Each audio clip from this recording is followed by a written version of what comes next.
Right. ఈ రెండు questions కూడా రాసుకోండి, 1 and 3.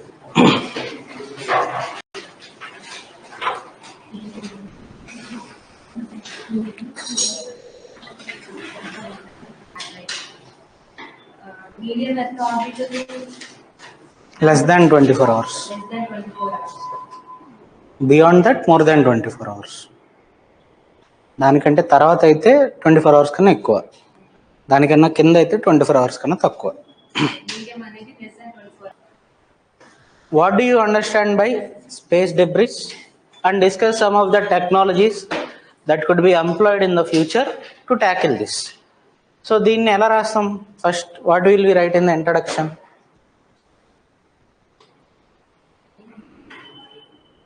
ఇందాక ఒక ఎగ్జాంపుల్ చెప్పాను, చైనా యొక్క స్పేస్ డెబ్రిస్ వచ్చి ఇండియాలో పడిందని.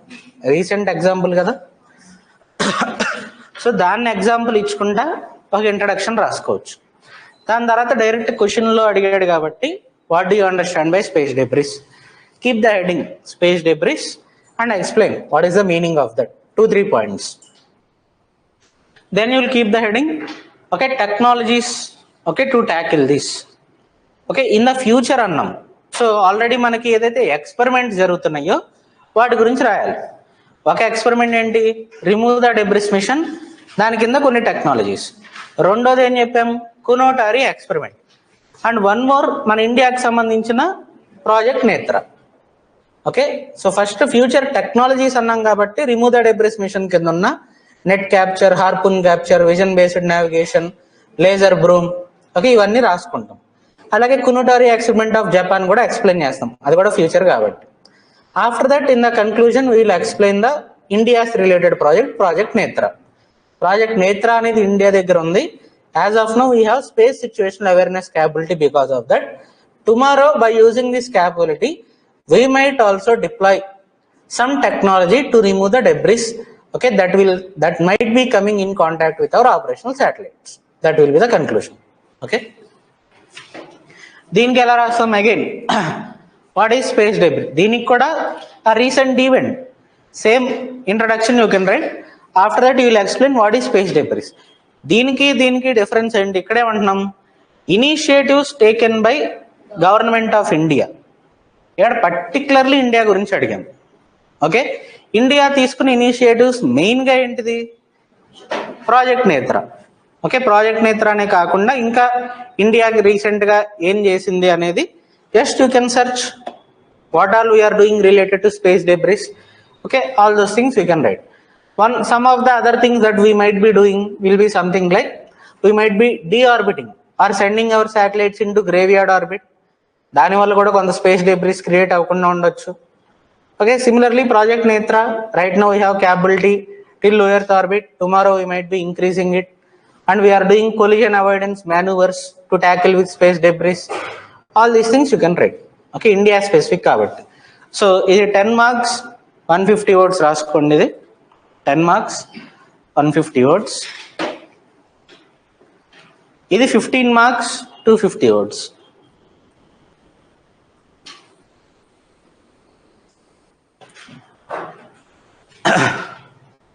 Okay, so today after the class మీరు నిన్న రాసిన ఆన్సర్స్ ఏదైనా ఉంటే 1 o'clock తర్వాత నేను ఇక్కడ వెయిట్ చేస్తాను ఒక 1/2 hour. ఓకే, వాటిని తీసుకురావచ్చు. I will give you the feedback, ఇంకా ఎలాంటి చేంజెస్ చేసుకోవచ్చు ఏంటనేది. రేపు వీటిల్లో అన్నీ రాయవసరం లేదు, at least 1 or 2 questions try to write the answers. But over a period of time అన్నీ రాయండి, నేను క్లాస్లో ఇచ్చేవన్నీ. Okay, over a period of time try to write answer for all the questions. But at least daily 1 question.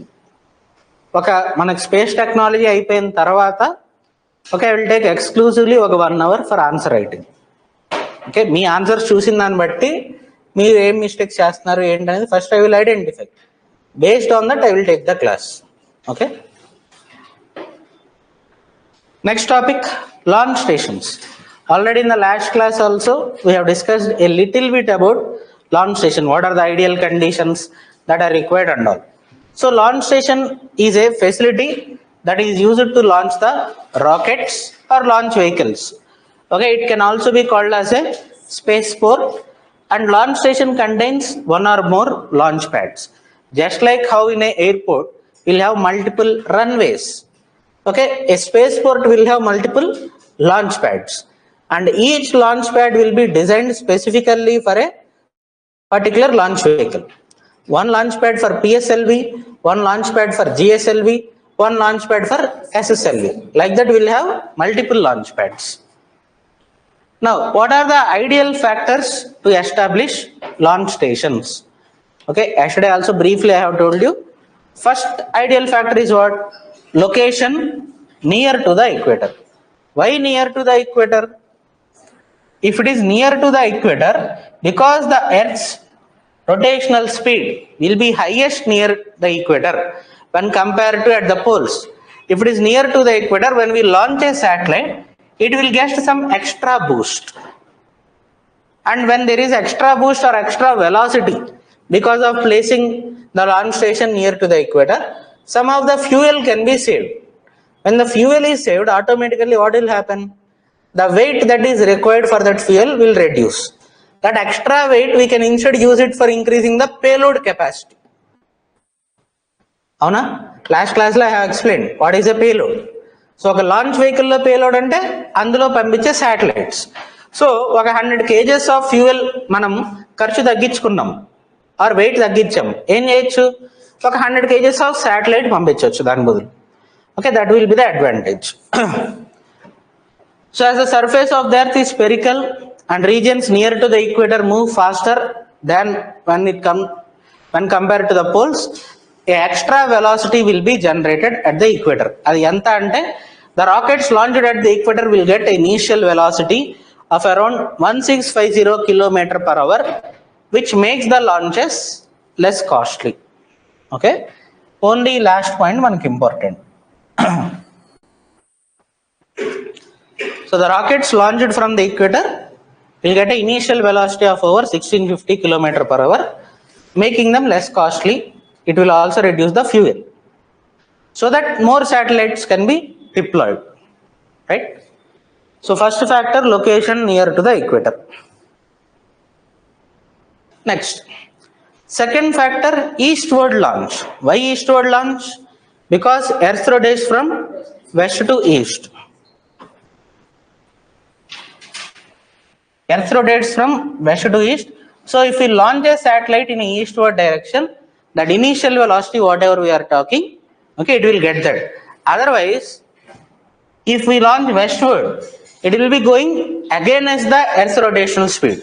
So instead of having extra velocity, we might be spending more fuel than what is required. Okay, if you launch a satellite in a westward direction. And again, one more factor, good weather condition. Only when there is good weather condition without any rainfall, fog or anything like that, then only we can launch our launch vehicle or rocket. So the places with optimal rainfall are generally selected for establishment of launch station. And best example, Sriharikota in India has heavy rains only in the months of October and November.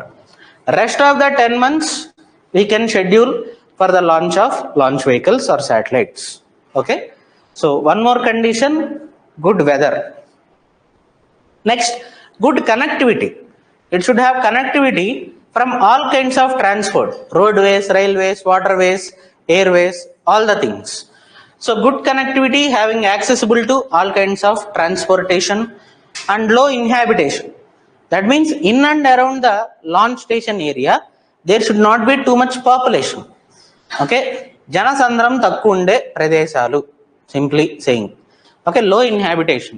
So once the rocket lift off, there are chances that rocket doesn't follow the actual trajectory, and in those circumstances the rocket may fall on the land, causing destruction. So the places near to the sea or desert are generally located, and eastward launch kabatti either sea lo padtadi leda elli desert lo anna padali. Janalu unna daggara padakunda, janalku etuvanti ibbandi lekunda. Okay, and Sriharikota is the ideal location because, as I have told you, it is like an island. Okay, then చుట్టుపక్కల 25 km radius లో మనకి జనాలు ఉండరు. That is one advantage. And because of the eastward launch, if there is any problem, the rocket will fall in Bay of Bengal, not causing any harm to anybody. Now, important launch stations in India. Overall, we have 3 important launch stations. One is Tumba Equatorial Launching Station. I have already told you, right now we have renamed it as Vikram Sarabhai Space Center. Okay. So, Tumba Equatorial Launching Station renamed as Vikram Sarabhai Space Center. And the second and the most important is Satish Dhawan Space Center, Sriharikota. Okay, SHR and Sriharikota range. Next, Kulasegarapatnam, a new launch station that we are constructing. Okay, at a place called Kulasegarapatnam. Why is that? What is the strategic importance of Kulasegarapatnam and all? We will see. Okay. First, about Tumba Equatorial Launching Station. No need to write anything. So, just a little bit history. It is the first launch station established by India. But from this launch station, we used to launch only sounding rockets. Okay, it is located in Tirunanthapuram, which is not the ideal location for launching PSLV or GSLV because eastward launch it might fall on the land. So from there we were early launching something like sounding rockets to study the equatorial jet and all those things. What are sounding rockets? We will see in the next slide. Okay. So this is only used for launching small things like sounding rockets. Later what we have done is, once we have constructed Satish Dhawan Space Center, we have dedicated this for United Nations. Our former Prime Minister Indira Gandhi, she has dedicated the Tumba Equatorial Launching Station to United Nations. What is the meaning of that? United Nations organization, any organization, if they want to carry out some experiments, like atmospheric experiments or anything like that, they can use Tumba Equatorial Launching Station for free. Okay. So during 1960s, it became an international launch station, and sounding rockets launched from here provided some studies and instrumental in studying the equatorial electrojet. Mainly sounding rockets అనేవి ఏంటంటే normal launch vehicles లా కాదు. Normal launch vehicle ఏం చేస్తాం, ఒక satellite పెట్టి పంపిస్తాం.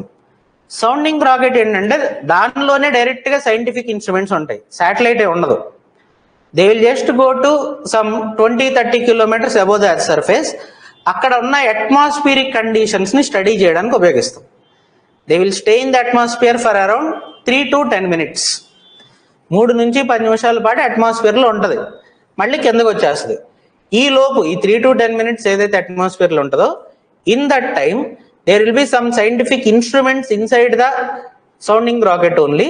By using that scientific instruments, we will conduct some kind of experiment, and those scientific instruments will be collecting some kind of data which will help us in analyzing some of the atmospheric phenomena. Okay, so sounding rockets అనేవి satellites పంపించే కాదు, దానికి launch pad లో ఏం అవసరంలా. Okay, normal గా అదే ఆ సైకిల్ పైన ఆ పిక్చర్ చూసారు కదా, అదే సౌండింగ్ రాకెట్. నార్మల్ గా ఒక ప్లేస్ నుంచి లాంచ్ చేస్తాం. They will go into space, they will stay there for 3 to 10 minutes, and the scientific instruments in them will collect some data and they will again come back. Okay, so like that they have helped us in understanding equatorial electrojet, which is a phenomena related to atmosphere. Atmosphere lo jet streams ane concept ఒకటి మీకు later geography లో వస్తుంది. Okay, so equatorial jet ని చదవడానికి అది ఉపయోగపడింది Thumba equatorial launching station.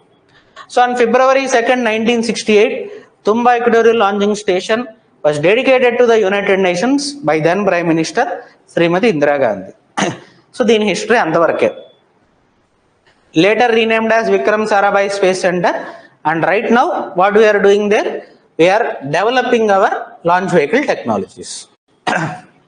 Next, what are sounding rockets? They are usually 1 stage or 2 stage solid propellant rockets. Already I have explained you the term propellant or propulsion meaning. Okay, engine plus type of fuel used.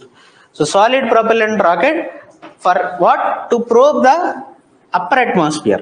Sounding rockets ane daniki okate purpose, upper atmospheric studies kosam ante. Okay, so they carry scientific instruments into the space along a parabolic path, and their overall space, okay, time in the space is briefly around 5 to 20 minutes. A 5 to 20 minutes time space lo undi akkada danlo unna scientific instruments, they will collect some kind of data, they will do small experiment. Okay, at the lower vehicle speed for a well placed scientific experiment, and the short time and low vehicle speed are more than adequate. In some cases they are ideal. కొన్ని కేసెస్లో this is ideal for doing these kind of experiments and carry out successful scientific experiment. So simply sounding rockets are rockets which are used for doing atmospheric studies. అంతే, upper అట్మాస్ఫియర్ని study చేయడానికి ఒక 5 to 10 minutes స్పేస్లో ఉండి దాని లోపల inbuilt ఉన్న scientific instruments data collect చేయడానికి ఉపయోగించే sounding rockets. We don't send any satellites in them. Direct scientific instruments will be inbuilt. Okay, ఇదే మనకి సౌండింగ్ రాకెట్. దీనికి లాంచ్ ప్యాడ్స్ అవి కూడా ఏం అవసరం లేదు. Directly we can launch them with simple infrastructure. Launch pad ఉంటుంది, but not like a launch pad for PSLV or GSLV. A small launch pad, almost మనకి కనిపించట్లేదు అలా ఉంటుంది. మ్యానుఫ్యాక్చరింగ్ కాదు, డెవలపింగ్. అదే first it was a launching station. Later ఏం చేసాం, దాన్ని మనం యునైటెడ్ నేషన్స్కి డెడికేట్ చేసాం. ఇప్పుడు ఆ సెంటర్ అంటే అది జస్ట్ ఒక ఎకరం ఉండదు కదా, it's a big space. Okay, rest of the space we are using it for developing our launch vehicles. ఆ కొంచెం ఈ గ్రౌండ్ ఏదైతే ఉంటుందో that is used for launching sounding rockets. Okay, it is a big area, పెద్ద complex లాగా. Next, Satish Dhawan space centre or Sriharikota space station. So Satish Dhawan space centre, Sriharikota, the spaceport of India is responsible for providing launch base infrastructure for the Indian space program. So whatever the infrastructure that is required for launching the launch vehicles of India, the necessary launch base infrastructure will be provided there, right? And Satish Dhawan Space Center was set up in the year 1971, already chusam, and it currently has 2 active launch pads. But in operational already ASLV ki sambandhinchi okati undi, and new one for SSLV is already being there. Okay, so its first launch pad was decommissioned once augmented satellite launch vehicle ASLV program has ended in 1994. So first launch pad ikkada construct chesindi for ASLV, but later decommissioned. Enduku right now we don't use any ASLVs. Okay, and the first of the 2 active launch pads mostly serve PSLV and the second one GSLV. ఒకటి PSLV, ఇంకోటి GSLV. ఇప్పుడు కొత్తది ఒకటి construct చేసాం, that is for SSLV, small satellite launch vehicle. And ఇదే మనకి next Gaganyaan programme. Last క్లాస్లో బ్రీఫ్గా చెప్పాను. గగన్యాన్ ప్రాజెక్ట్ ఏంటి, first ever time India is going to send persons in to the space. అంటే మనుషుల్ని ఇండియా స్పేస్లోకి పంపించే మొట్టమొదటి ప్రాజెక్ట్. సో దానికి కూడా మనం దేన్ని యూజ్ చేయబోతున్నాం, జిఎస్ఎల్వికి సంబంధించిన లాంచ్ ప్యాడ్ ఏదైతే శ్రీహరికోటలో ఉందో దాన్ని యూజ్ చేయబోతున్నాం. So actually right now we are modifying our GSLV launch pad for the Gaganyaan project. That's why I have told you for Aditya L1 actually we should have used GSLV, but instead we have used PSLV because right now it is under modification, and most probably by the end of this year, by the end of 2024, the first experimental module of Gaganyaan mission is going to be launched. Okay, Gaganyaan mission lo manaku rendu untayi. First experimental module, so ఎందుకు అది work అవుతుందా లేదా అనేది test చేయడం జరుగుతుంది. After that actual project by the end of this year first experimental module will be launched most probably. Okay, and a third launch pad in the same premises is also in work. This is for SSLV. Okay, and Satish Dhawan space centre has a separate launch pad for launching sounding rockets as well. దానికి కూడా separate launch pad ఉంది ఇక్కడ. Mostly we use Thumba equatorial launching station, but here also we have a launch pad for sounding rockets, and the center also provide necessary launch base infrastructure for sounding rockets also. Now again, indaka ideal factors for establishing a launch station chusam. Endaka avanni Satish Dhawan Space Center ki ela work out avutayi ane chuddam. First location, Satish Dhawan Space Center is located near to the equator. Manaki equator ekkada untadi. Okay, ఇది శ్రీలంక అనుకుంటే Satish Dhawan Space Center is located here. So not almost near to equator, but at least somewhat near to the equator. Okay, and most of the satellites are launched eastward from Sriharikota. It is also ideal for eastward launches. ఎందుకు, ఒకవేళ ఏదైనా problem వస్తే బే of బెంగాల్లో పడతాయి. Okay, so it's location on the east coast ensures that it gains additional velocity of 0.4 kilometers per second due to earth rotation for the easy launches. Already చెప్పుకున్నాం, near to the equator will get extra velocity. And climate already we have seen only 2 months will have rainfall, only October and November. Rest of the months are ideal for launching launch vehicles. So 10 months we can simply launch the launch vehicles without any problem.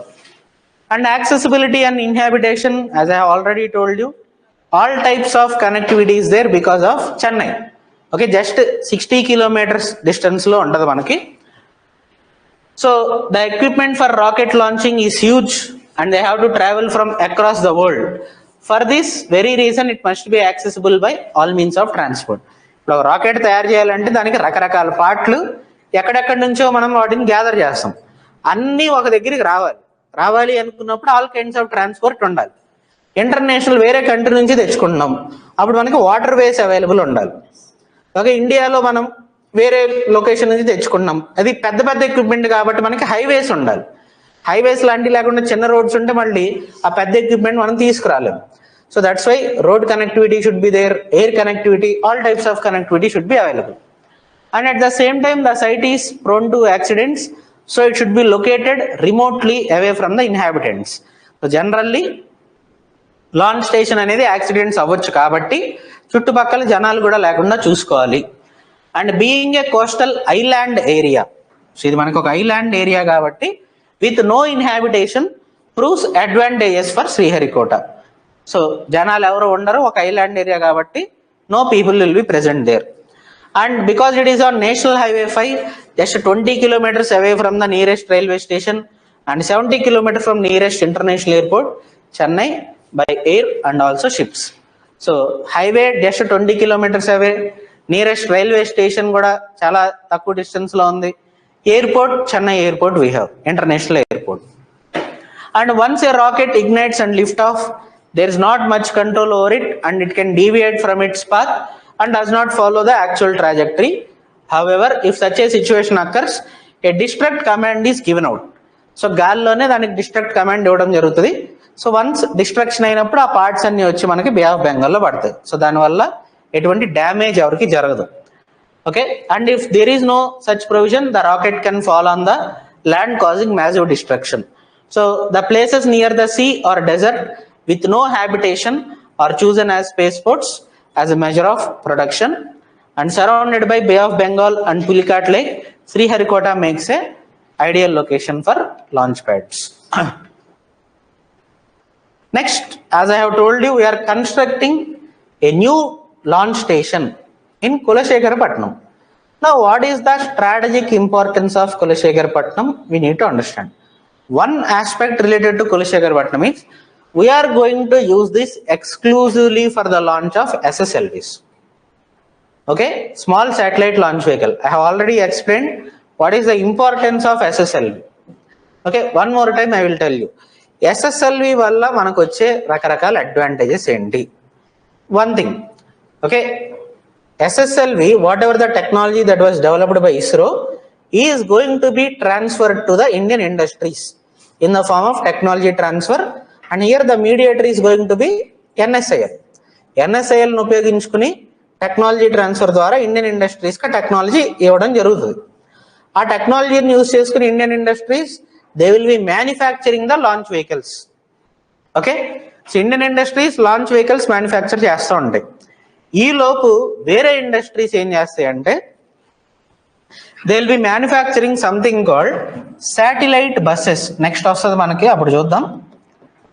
Satellite bus systems. Satellite bus system అంటే ఏంటో కాదు, overall శాటిలైట్కి సంబంధించిన అన్ని parts except the scientific instrument. దానిలో ఉండే payload are scientific instrument కాకుండా మిగిలిన satellite system ఏదైతే ఉంటుందో దాన్నే శాటిలైట్ బస్ సిస్టమ్ అంటాం. దానికి పెట్టే పేలోడ్ బట్టి it will B either become a remote sensing satellite, or it will become a navigation satellite, or it will become a communication satellite. మిగిలిన పార్ట్లన్నీ అన్ని శాటిలైట్ ఒకటే కదా, దాని పేలోడ్ మారుతుంది అంతే. So some companies will be manufacturing satellite bus system, some companies will be manufacturing launch vehicles, private companies. ఇప్పుడు ఎవరైతే satellite పంపించాలి అనుకుంటారో, సమ్ కంపెనీ లైక్ జియో వాడు రేపొద్దున నాకు ఒక శాటిలైట్ కావాలి అనుకున్నారు. సో జియోకి ఎలాంటి శాటిలైట్స్ కావాలి? జనరల్లీ కమ్యూనికేషన్ శాటిలైట్ కావాలి. సో సింప్లీ జియో కంపెనీ ఏం చేస్తుంది? They will manufacture their own scientific instrument are payload. వాళ్ళకి కావాల్సిన scientific instrument are payload generally communication satellites use చేసేదాన్ని ట్రాన్స్పాండర్స్ అంటాం. ఆ ట్రాన్స్పాండర్స్ తయారు చేసుకుని జియో పెట్టుకుంటుంది. దాన్ని ఏం చేస్తుంది? They will buy A satellite bus system from some company. Already కొన్ని కంపెనీలు శాటిలైట్ బస్ సిస్టమ్ తయారు చేస్తున్నాయి. వాళ్ళ దగ్గర నుంచి ఆ బస్ సిస్టమ్ కొనుక్కుంటారు. దానికి వీళ్ళు తయారు చేసుకున్న పేలోడ్ అటాచ్ చేస్తారు. ఇప్పుడు ఏం చేస్తారు? ఆల్రెడీ వేరే కంపెనీ మనకి ఎస్ఎస్ఎల్వీస్ తయారు చేసి పెట్టున్నాయి. ఆ ఎస్ఎస్ఎల్వీని ఉపయోగించుకుని ఈ శాటిలైట్ బస్ సిస్టమ్కి వాళ్ళు పెట్టిన పేలోడ్ యూజ్ చేసుకుని వాళ్ళ శాటిలైట్ లాంచ్ చేయడం జరుగుతుంది. ఇక్కడ ఈ మొత్తం ప్రాసెస్లో మనకి ఇస్రో ఇన్వాల్వ్మెంట్ ఉందా? లేదు. So that is what is going to happen tomorrow. And for such things to happen మనకి Sriharikota normally we will use it for ISRO and ISRO purposes. So ఇంకో కొత్త లొకేషన్ ఏదన్నా ఉంటే మనకి it is better for all these SSLV launches అనేది మనం గ్రహించి దానికోసం ఒక కొత్త space port in Kulasekarapattinam we are constructing. This is one advantage. రెండో అడ్వాంటేజ్ ఉంది మనకి Kulasekarapattinam, that is very important. Normally మనకి శ్రీహరికోట ఎక్కడ ఉంది? ఇది Sri Lanka. Let us say south pole is somewhere located here, south pole of the earth. ఇప్పుడు శ్రీహరికోట నుంచి మనం సౌత్ పోల్కి ఒక రాకెట్ పంపించాలనుకున్నాం, ఆర్ ఒక శాటిలైట్ లాంచ్ వెహికల్ పంపించాలనుకున్నాం. సో నార్మల్గా స్ట్రైట్ లైన్ పాత్ అంటే it has to go over Sri Lanka, అంతేనా? బట్ ఇనీషియల్ టైమ్స్లో వేరే కంట్రీ మీద నుంచి మనం లాంచ్ వెహికల్ పంపిస్తే ఏమవుతుంది? దానివల్ల రేపొద్దున ఏదైనా ప్రాబ్లం వస్తే వెళ్ళేది శ్రీలంకలో పడవచ్చు. So that's why generally what we do is we manoeuvre it so that Sri Lanka will not get affected. ఒక ఎక్స్ట్రా మ్యానూవర్ చేస్తాం అనమాట. Then we will send it to south pole. ఈ ఎక్స్ట్రా మ్యానూవరింగ్ చేయడం వల్ల మనకి ఏమవుతుంది? ఎక్స్ట్రా ఫ్యూయల్ ఖర్చు అయింది కదా. అండ్ ఈ మ్యానూవర్ని డాగ్ లెగ్ మ్యానూవర్ అంటాం. We call it dog leg manoeuvre. Now Kulasekarapattinam ఎక్కడ లొకేట్ అయి ఉంటుంది అంటే it will be located here. Thoothukudi అనే ప్లేస్ ఇనే ఉంటారు ఎప్పుడన్నా. జులై సినిమాలో కూడా చెప్తాడు, ఎవరు? సోనూ సూద్. తూతుక్కుడి నుంచి శ్రీలంక వెళ్ళి అక్కడి నుంచి పారిపోతాను అంటాడు కదా. సో ఆ తూతుక్కుడి అనే ప్లేస్ దగ్గర మనకు కులశేఖరపట్నం ఉంటుంది. So when we launch from here, no need to do the dog leg manoeuvre. Directly in a straight line path we can send a launch vehicle to the south pole. So dog leg manoeuvre చెయ్యం కాబట్టి మనకి extra fuel ఖర్చు అవ్వదు and some of the payload capacity also will increase. So that is the second advantage. First advantage, it is going to be exclusively used for launching of SSLVs. Second advantage, dog leg maneuver is not needed, because of which the payload capacity will increase, because we need not use extra fuel for doing that maneuver, right?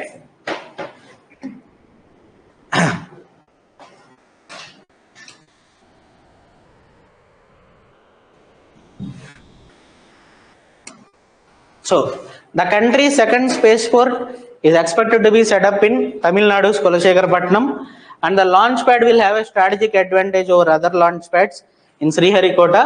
With the new spaceport, small satellite launch vehicle can fly straight to the South Pole without burning fuel to soar around Sri Lanka on the way.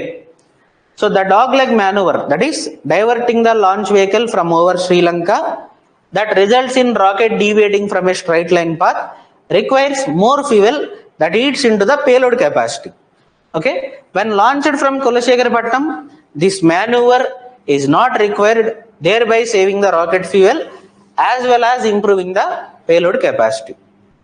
Now the new spaceport is expected to launch small satellites weighing around 500 kgs to the low Earth orbit up to 10 kilometers and to the Earth surface by using an SSLV. And Satish Dhawan Space Center Mainly we are going to use it for PSLV and GSLV launches, okay, which are the main satellite launches.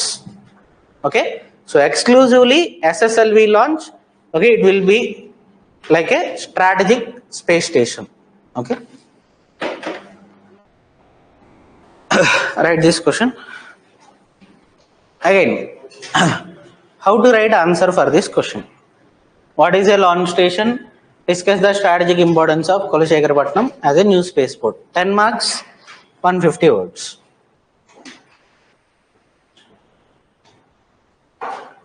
Introduction em rastam? What will you write?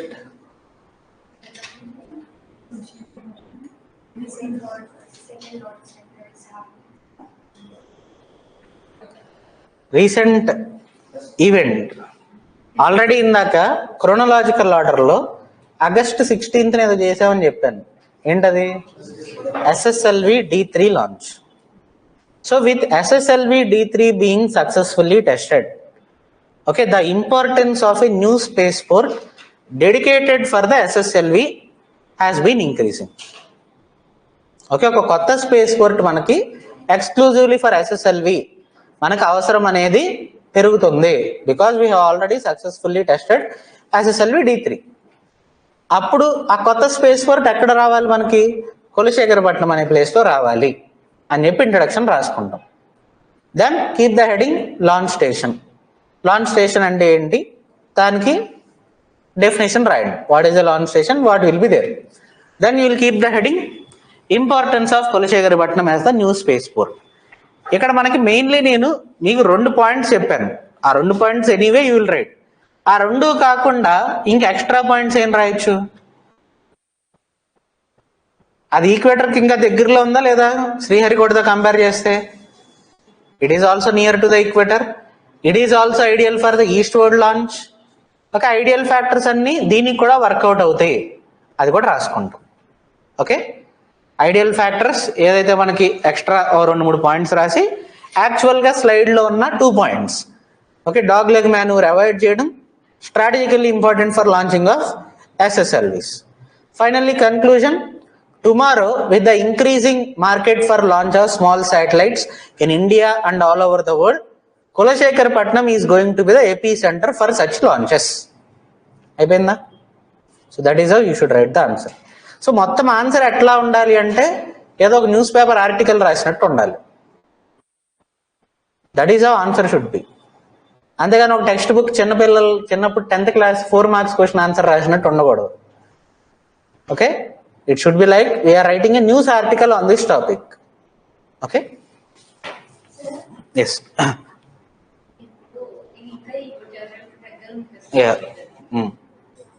Ideal conditions ఇది ముందే ఎందుకు గుర్తించలేదు? But this is అంటే ముందే ఎందుకు గుర్తించలేదు అనే దానికి ఇది ఓన్లీ SSLVs కి మాత్రమే. ఇప్పుడు PSLV GSLVకి మనకి ఒక పెద్ద స్పేస్, పెద్ద ఏరియా కావాలి. అది మనకి ఐలాండ్ ప్లేస్, అది మనకి ఎక్కువ ఉపయోగపడుతుంది.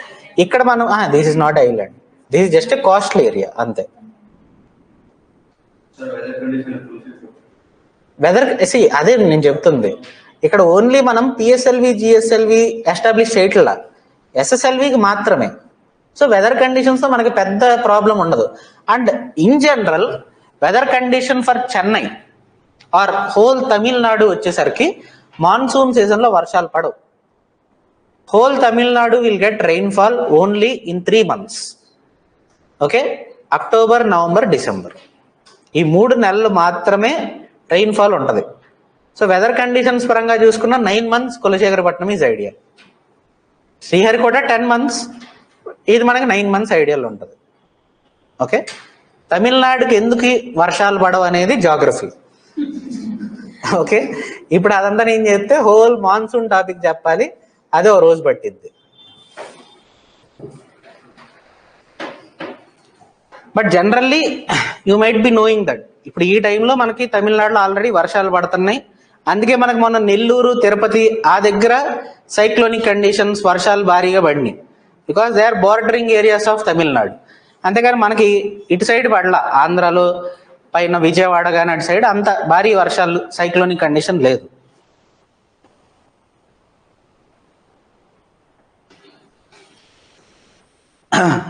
నో, ఎందుకు అసలు ఒక లాంచ్ వెహికల్ అంటే ఏంటి, అది శాటిలైట్ ఎలా లాంచ్ చేస్తుంది? ఓకే, మీరు అడిగిన క్వశ్చన్కి answer will come in this video. Observe carefully. Again యానిమేషనే, ఆడియో ఉండదు.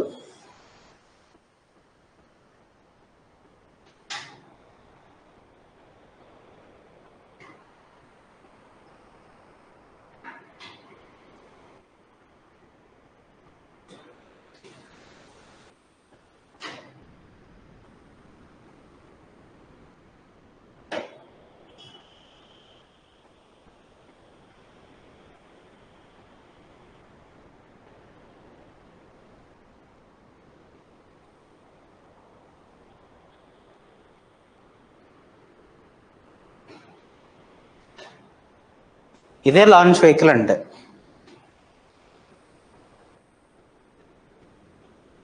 దాని లోపల మనకి శాటిలైట్ ఉంది. అండ్ వన్ మోర్ థింగ్, ఇక్కడ మనకి డిఫరెంట్ కలర్స్లో కనిపిస్తుంది కదా, వీటినే డిఫరెంట్ స్టేజెస్ అంటాం. Stage 1, stage 2, stage 3, stage 4. ఈ ముందు జనరల్లీ మనకి శాటిలైట్ ఉంటుంది.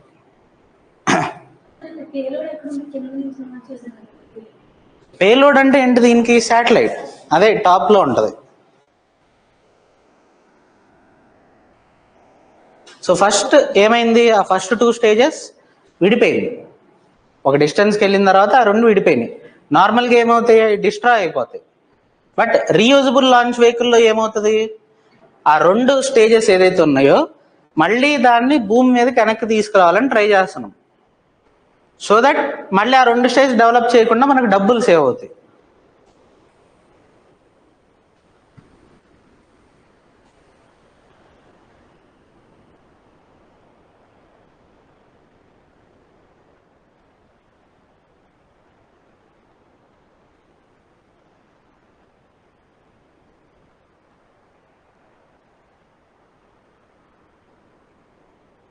ఫైనల్ స్టేజ్లో satellite was released.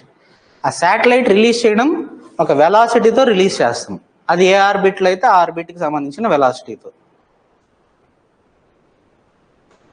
So momentum అటు సైడ్ ఉంది, గ్రావిటీ ఇటు ఉంది, దానివల్ల అది ఆర్బిట్లో తిరుగుతూ ఉంటుంది. ఓకే, దాన్ని రిలీజ్ చేసినప్పుడు స్ట్రైట్ లైన్లో రిలీజ్ చేసాం. ఇటు నుంచి గ్రావిటీ యాక్ట్ అవుతుంది. ఈ 2 ఫోర్సెస్ వల్ల it will stay in the orbit.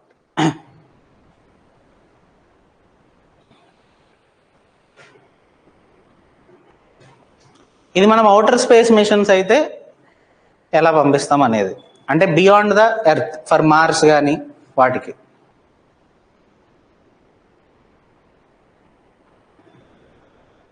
So మార్స్కి పంపించాలి అనుకున్నప్పుడు ఎప్పుడు పడితే అప్పుడు పంపించలేము. ఎర్త్, మార్స్ ఎప్పుడైతే దగ్గరలో ఉంటాయో అప్పుడు మాత్రమే మార్స్కి మనం శాటిలైట్ లాంచ్ చేయగలం. అదే మార్స్ అక్కడెక్కడో ఉంది, ఎర్త్ ఎక్కడ ఉంది, అక్కడ దాకా పంపించలేము. దగ్గరలో ఉన్నప్పుడు మాత్రమే పంపించగలం అన్నమాట.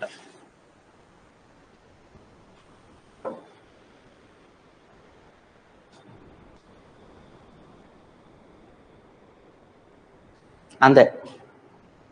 సో ఈ బేసిక్ అండర్స్టాండింగ్ ఉంటే మనకి తర్వాత టాపిక్స్ అర్థం అవుతుంది. మళ్ళీ ఇమాజిన్ చేసుకోవడం కష్టం అవుతుందని ముందే వీడియో పెట్టాను అన్నట్టు. తర్వాత లాంచ్ వెహికల్ వెళ్ళింది, విడిపోయింది, స్టేజెస్ ఎలా చెప్తే అవి ఏంటో చెప్తున్నారు సార్ అనుకుంటారు. సో ఆ కన్ఫ్యూజన్ లేకుండా video. Now what is a launch vehicle? A launch vehicle is a rocket powered vehicle used for transportation of spacecraft into the orbit around the Earth or to the outer space. ఇక్కడ spacecraft అనే పదం ఎందుకు వాడుతున్నాం, not satellite అంటే not always a satellite will be sent. Okay, sometimes will send something like a lander which we have sent in Chandrayaan 2. Chandrayaan 2లో ఏం చేసాం, ఒక ల్యాండర్ రోవర్ పంపించాం. That is not a satellite. It has to go and land on the moon. So that's why we generally call it spacecraft. That can be anything. Okay, so spacecraft to the orbit around the earth or to the outer space. And development of launch vehicles in India started in early 1970s, and in 1980 we got our first launch vehicle SLV-3. After that in 1992 we got ASLV, in 94 we got our PSLV, 2001 GSLV first time flight tested, but operations I told you started from 2014. That too GSLV Mark II. GSLV Mark III operation started from 2017. Okay. And later we also started developing something called reusable launch vehicle technology demonstrator. Okay, ఇప్పుడు ఒక్కొక్క దాన్ని చూద్దాం. దానిలో మీరు ఏం గుర్తుంచుకోవాలో నేను ఒక 4 పాయింట్లు చెప్తా, ఆ 4 గుర్తుంచుకోవాలి, మిగిలిన డీటెయిల్స్ ఏం అవసరం లేదు. Spacecraft, it can be a satellite, a lander. Okay, generally orbiter, lander, rover అని 3 పదాలు ఉంటాయి. Orbiter means something that is orbiting a particular planet or a celestial body. Generally that will be a satellite. Lander means that is going to go and land on other celestial body. Rover means in that lander we will send a small robot which is going to come out of that lander and will do some studies. Dani rover antam. It is a small robot. Okay. Now all the pictures of SLV, ASLV, PSLV, GSLV, Mark II and Mark III. So SLV-3 and ASLV ఈ రెండింటికి మీకు main difference ఏం కనిపిస్తుంది? Just ఈ extra ఈ పక్కన ఓ 2 కనిపిస్తుంది, అంతేనా? So those things we call as boosters, వాటినే బూస్టర్స్ అంటాం.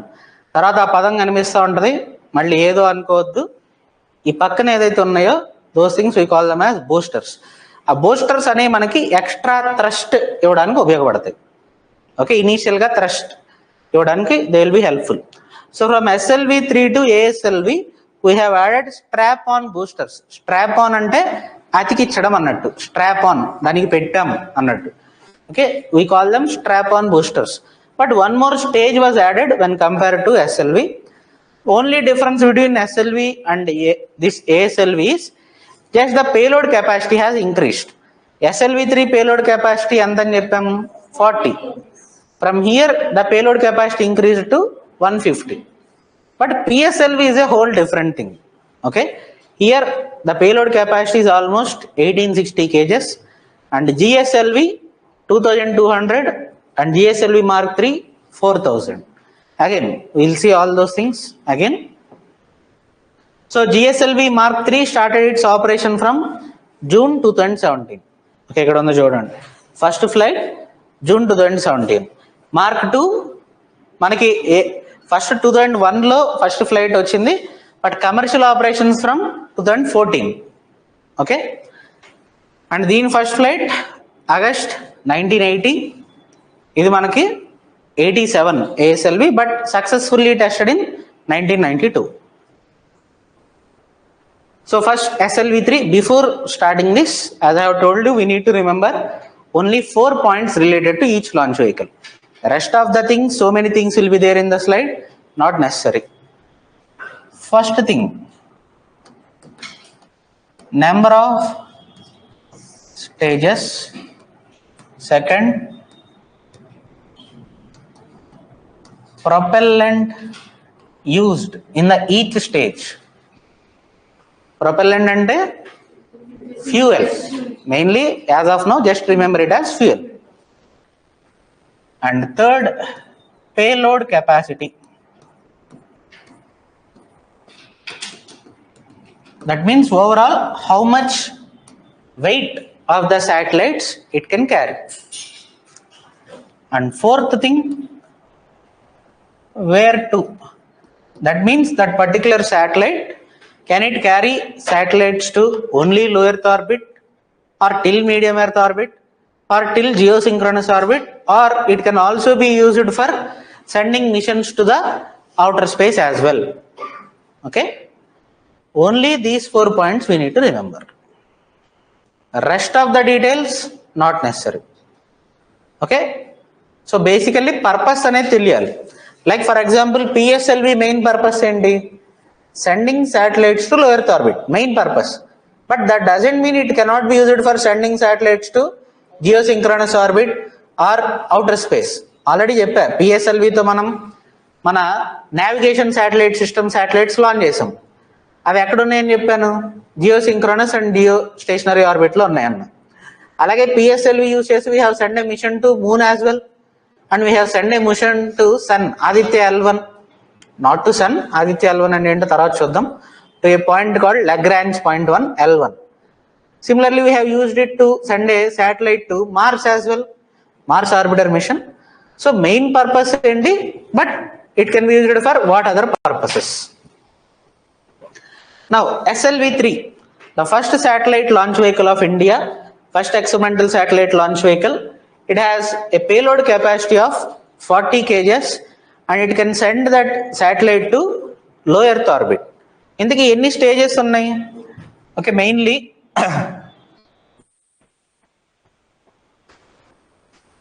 yes, ఇక్కడ ఉంది all solid 4 stage, number of stages 4, and what is the type of fuel used in those?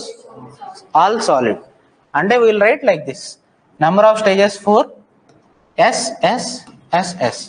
That means in each stage we are using solid propellant, and payload capacity 40 kgs, where to? Only in the low earth orbit. Okay, it can send 40 kgs of payload in the low earth orbit. ఈ 4 points తెలియాలంతే, మిగిలిన ఏం అవసరం లేదు, right? For all the launch vehicles only these 4 points. So the success of SLV has paved the path to develop other advanced launch vehicles like ASLV, PSLV and GSLV at the later stages, right? ఆ 4 రాసుకున్నారు కదా. Next ASLV. Here augmented means addition. Augmentation means addition. So what we have done when compared to SLV-3, we have added 2 strap-on boosters. So augmented satellite launch vehicle was designed to augment the payload capacity to 150 kgs. So what is the payload capacity? 150 kgs. Again, where it can send the satellites to low earth orbit. But the difference will come in the stages. Okay, it has a 5-stage all solid propellant vehicle. Number of stages 5. Propellant used solid in all the 5 stages. Payload capacity 150 kgs and it can send satellites to low earth orbit. That's it. Okay, only addition that happened is strap-on technology related to the boosters. Okay.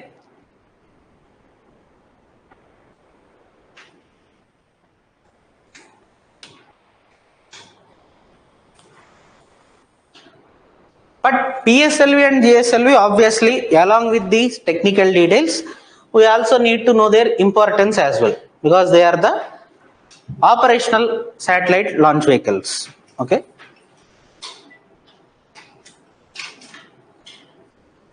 Next one, PSLV, Polar Satellite Launch Vehicle.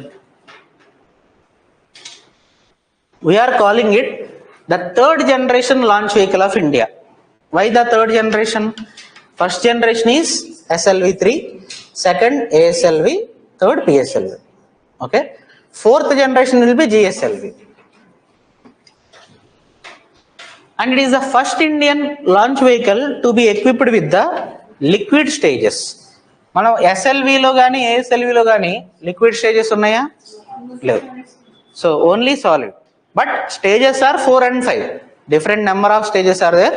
But in all the stages, only solid fuel or solid propellant is being used. PSLV is the first launch vehicle to be equipped with liquid stages. And after its successful launch in the year October 1994, it emerged as a reliable and versatile workhorse launch vehicle of India with 39 consecutively successful missions by 2017. That means till 2017 there is not even a single failure. But after 2017 we had 2 failures. Overall, before it completed its 50 missions, only 2 failures were there. Till 39 missions, 39 consecutive missions, 0 failure. Okay, no other launch vehicle in the world has this much reliability. So during the period, the vehicle has launched 48 Indian satellites and 209 satellites for customers from abroad.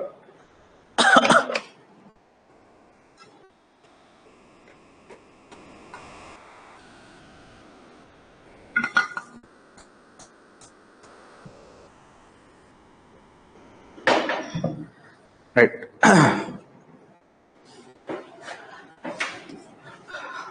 So we have already seen from 1999, PSLV started carrying foreign satellites as well. So it has carried almost 209 foreign satellites and 48 Indian satellites. And besides that, the vehicle has successfully launched some important spacecrafts like Chandrayaan-1, Mangalyaan, and recently I have told you Aditya L1 as well. Aditya L1 as well.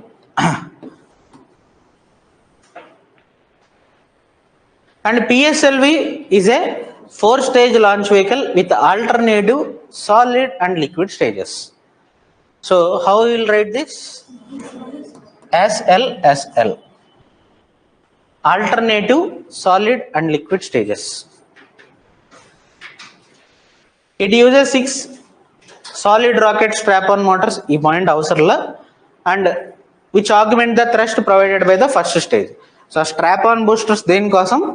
Initial thrust కోసం, అంటే lift of అయ్యే టైంలో extra thrust కోసం ఉపయోగిస్తాం అన్నట్టు strap on boosters అనేవి.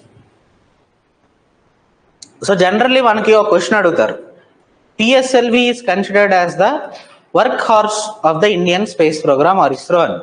దానికి reasons అడిగినప్పుడు ఏం రాయాలి? ఇవి రాయాలి points. Okay, 39 consecutively success missions, 48 Indian satellites, 209 okay వేరే foreign satellites, and it has also launched Chandrayaan-1, Mangalyaan, Aditya L1 etcetera. ఇంకా దీని యొక్క అచీవ్మెంట్స్ ఇంకేమున్నాయనే చూద్దాం. Okay, all these things we need to right while writing the answer.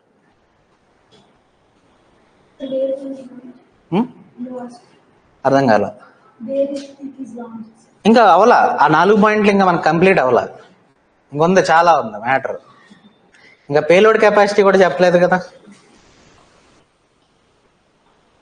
Okay, ఇది మనకి PSLV ఏదైతే 6 strap-on boosters అని చెప్పావో అది ఇటు రెండు ఫ్రంట్ ఒకటి బ్యాక్ ఒకటి ఉంటాయి. వాటి గురించి మనకు పెద్దగా అవసరంలా. 4 స్టేజెస్ మనకి 1, 2, 3, 4. So payload capacity. So PSLV has earned its title the workhorse of ISRO because it consecutively delivers various satellites to the low Earth orbit, particularly enti IRS series of satellites. Here IRS means Indian Remote Sensing Satellite. IRS. So low Earth orbit ki main ga దీని యొక్క objective. Polar orbit అంటే ఏంటనేది already ఆ వీడియోలో చూసాం. What is polar orbit? Okay, from pole to pole లో earth orbit లో తిరిగే శాటిలైట్స్ పోలార్ ఆర్బిట్స్ అంటాం. If it is in sync with the sun, normal గా ఎలాగైతే ఎర్త్ తో సింక్ లో ఉంటుందో, okay, the polar orbit if it is in sync with the sun a satellite, we call it polar sun synchronous orbit. Polar orbit, from pole to pole they will be revolving around the earth. If that particular satellite in sync with the sun, అంటే sun ఎక్కడైతే మనకి sun shine అవుతుందో ఆ దగ్గర అది మనకి main గా ఆ లొకేషన్ ఆర్ అక్కడ అబ్జర్వేషన్ చేస్తూ ఉంటుందో అలాంటి శాటిలైట్స్ ఏమంటాం?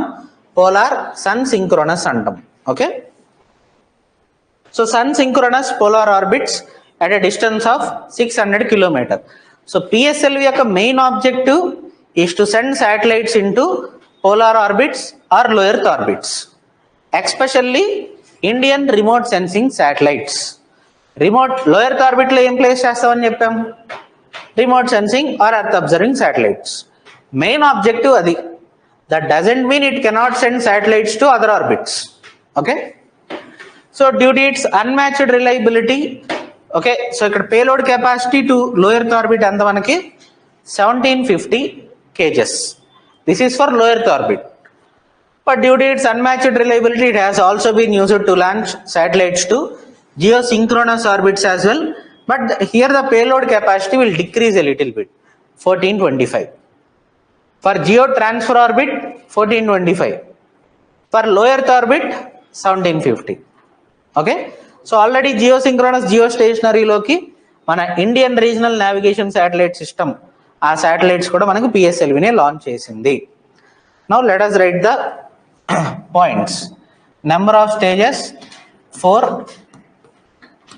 propellant used, SL, payload capacity ఇక్కడ 2 points, 1750 to low earth orbit, 1425 to GTO, geosynchronous transfer orbit. Direct గా స్టేషనరీకి పంపించలేం కదా, transfer ఆర్బిట్కి పంపించగలం. And fourth, anywhere. PSLV can be used to launch spacecrafts anywhere, to low Earth orbit, to medium Earth orbit, high Earth orbit, or to outer space as well, to Moon, Mars, anywhere, which we have already done. Okay, we have sent spacecrafts by using PSLV to Chandrayaan 1 and Mangalyaan also. Similarly, recently Aditya L1 to a point called L1, Lagrange point.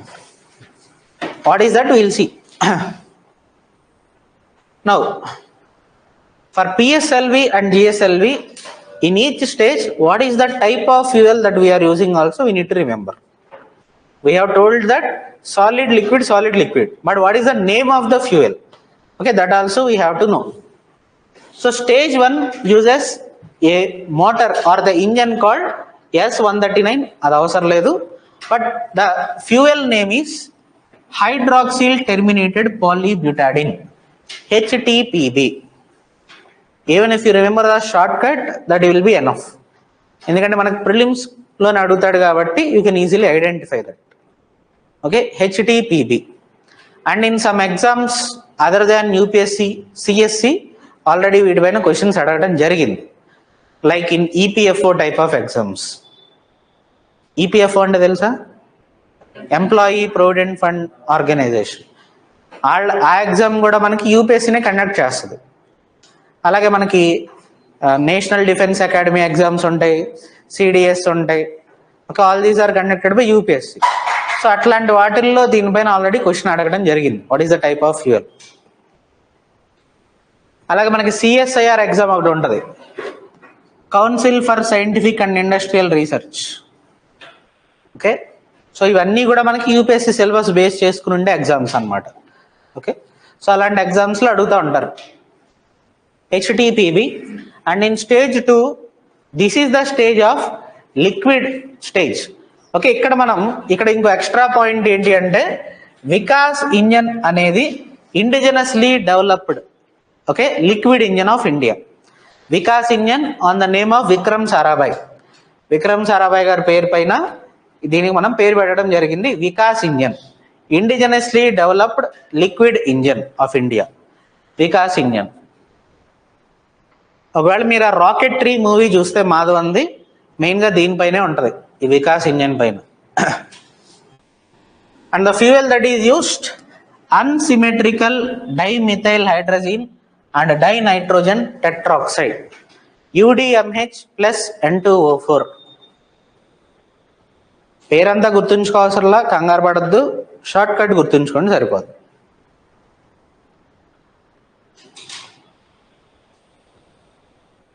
UDMH N2O4 అంతవరకు గుర్తుంచుకోండి.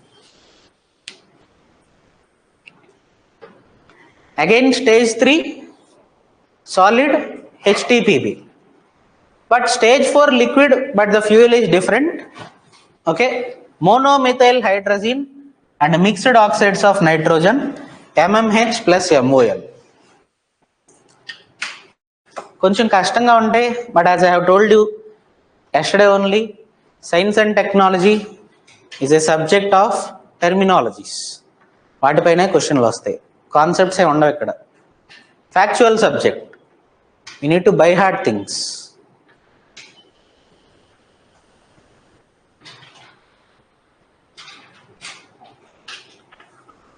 Majority of the questions from science and tech will come from terminologies. Okay, ఈ term దేనికి related, ఇలాంటి క్వశ్చన్లే ఉంటాయి సగానికి సగం.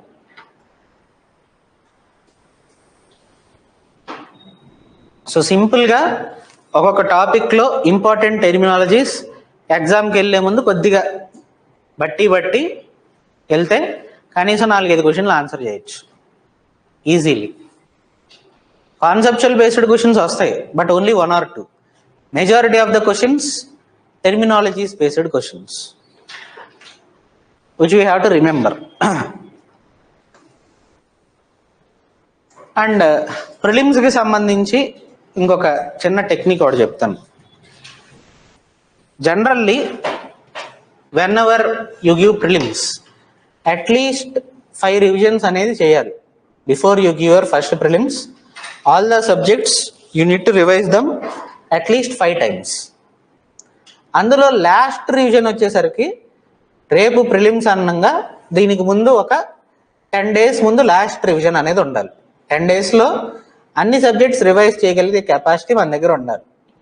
అది ఉండాలి అనుకున్నప్పుడు ఏం చేయాలి అంటే, నార్మల్గా first reading let's say polity Laxmikanth చదువుతున్నారు అనుకుందాం.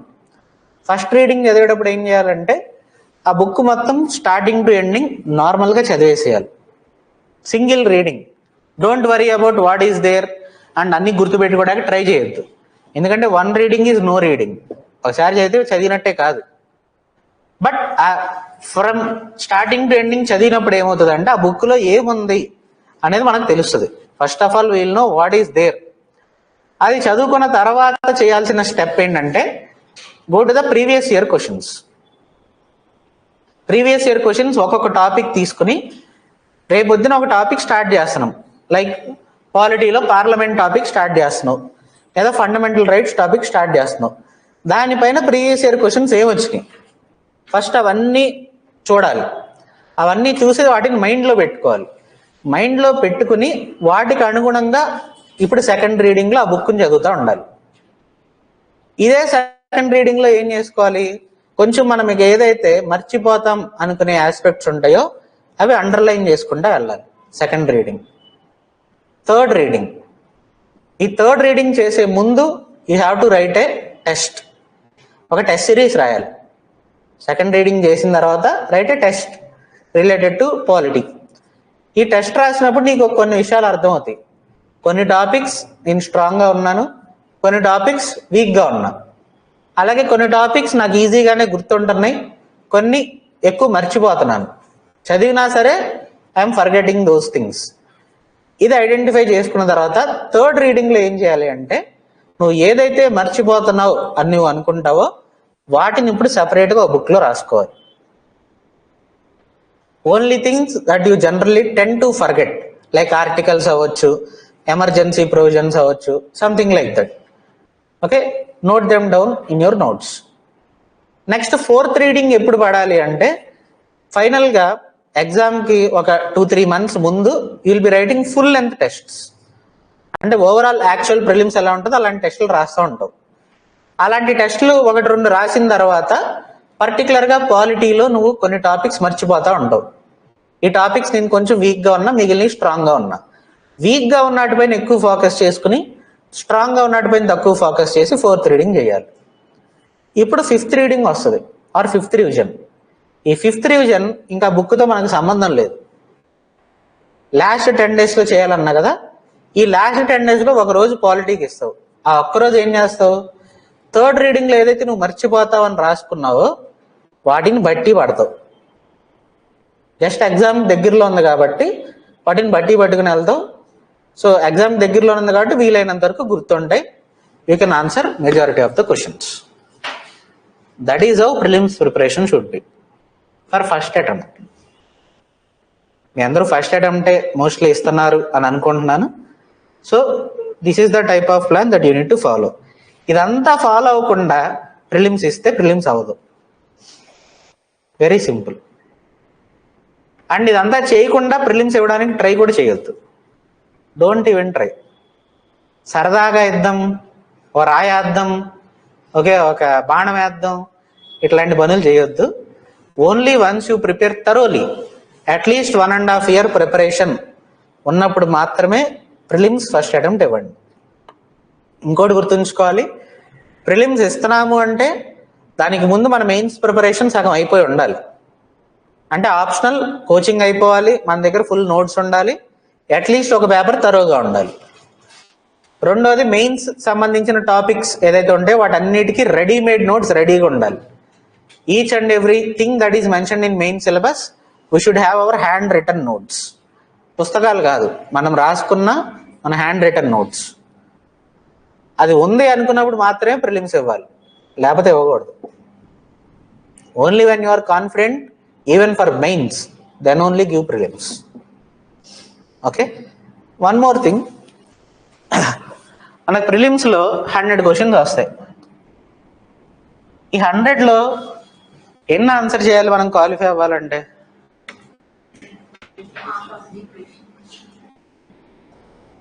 How many questions we need to answer if we want to qualify prelims?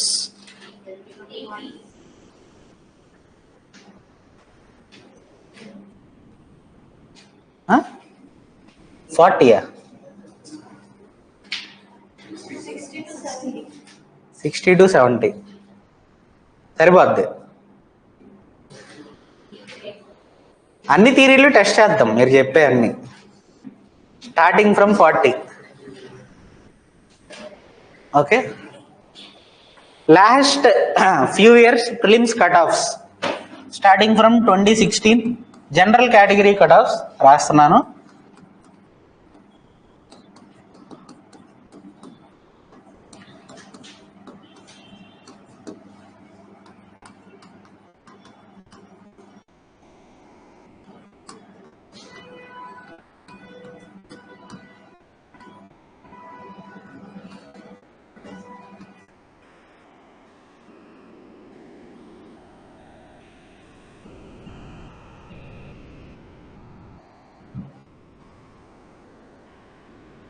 These are the cut offs.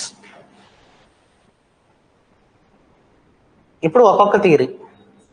First theory 40 questions. ఎన్ని వస్తాయి మార్కులు? అది కూడా నువ్వు 40కి 40 కరెక్ట్ పెడితే, విచ్ ఈజ్ ఇంపాసిబుల్. మనం 40 పెట్టి 40 కరెక్ట్ అవ్వడం చిన్నప్పటి నుంచి ఎప్పుడన్నా అయిందా? అది కూడా యూపీఎస్సీ ఎగ్జామ్. ఇది considered as one of the toughest exams in India. 80 కూడా దాటదు. ఓకే, దాన్ని తీసేద్దాం.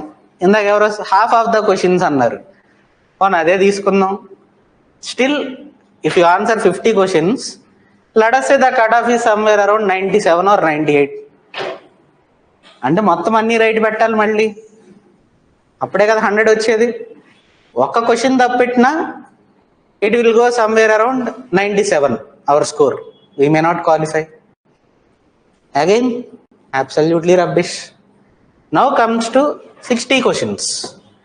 Again 60 questions theory test చేద్దాం అనుకుంటే, out of 60 again you should keep at least 53 questions correct. Possible ఏనా? 60 క్వశ్చన్లు ఆన్సర్ చేసి యూపీఎస్సీ ప్రిలిమ్స్లో 53 క్వశ్చన్స్ నువ్వు కరెక్ట్ పెడితే you will get somewhere around 100 marks. Is it possible practically? Absolutely impossible, not possible.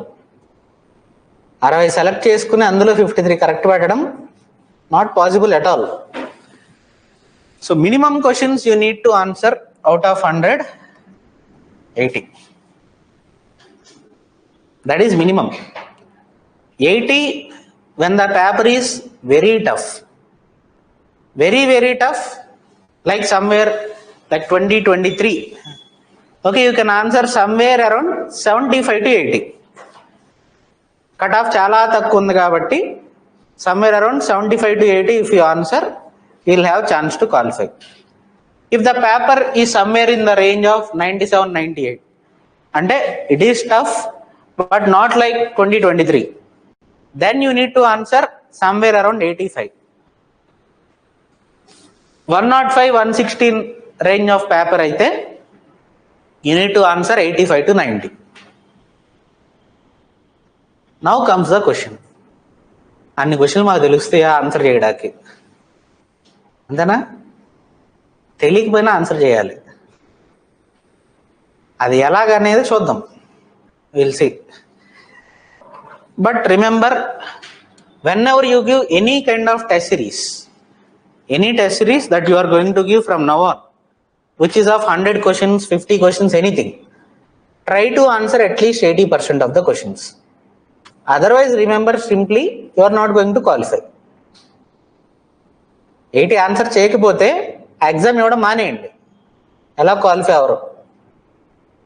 Because nobody will have strike rates of 80% or 90%. Impossible in UPSC exam. Because overall out of 100 questions, how many questions do you think you will know? Here you will know means I am not saying you know the answer. I am saying you know the question. Out of 100, how many questions will be such that where you know the question?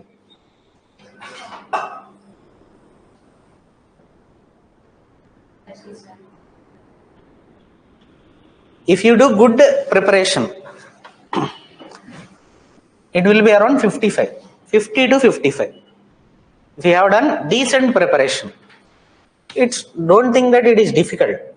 Let's say around 15 questions come from polity. If you read Lakshmikant thoroughly, కనీసం 12 క్వశ్చన్లు వస్తాయి. ఓ 3-4 క్వశ్చన్లు రాకపోవచ్చు. Similarly, if you read some other book for history thoroughly, let us say around 18 questions are asked. 12 to 13 questions will come from that source. If you read economy properly, let us say around 15 questions are asked, 12 questions will come from whatever you have read. Only subjects where you will get less questions from whatever you have read are current affairs, science and tech, environment.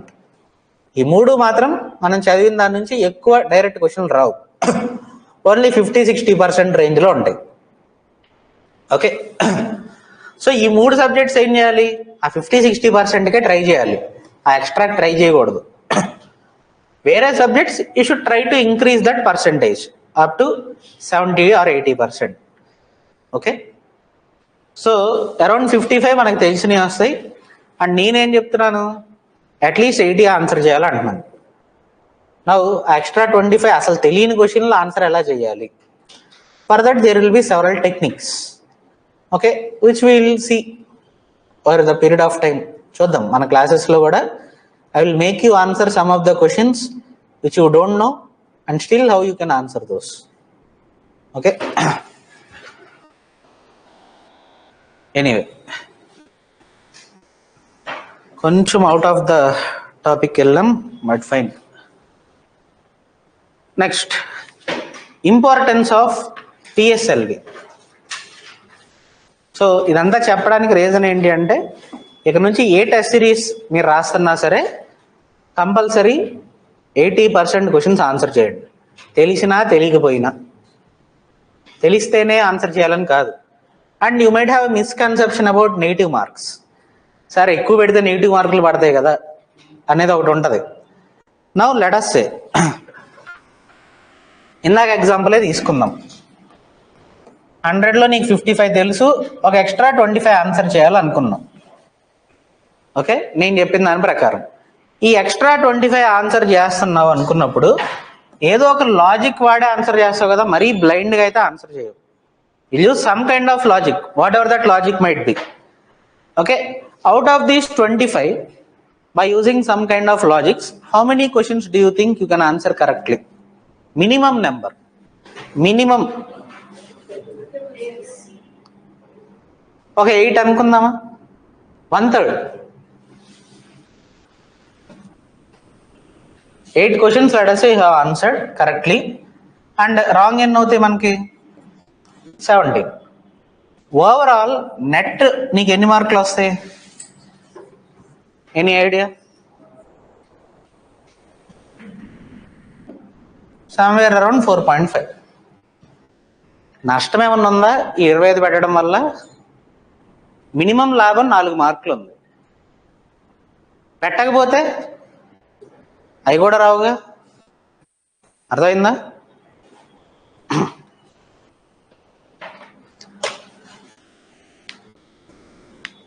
Right.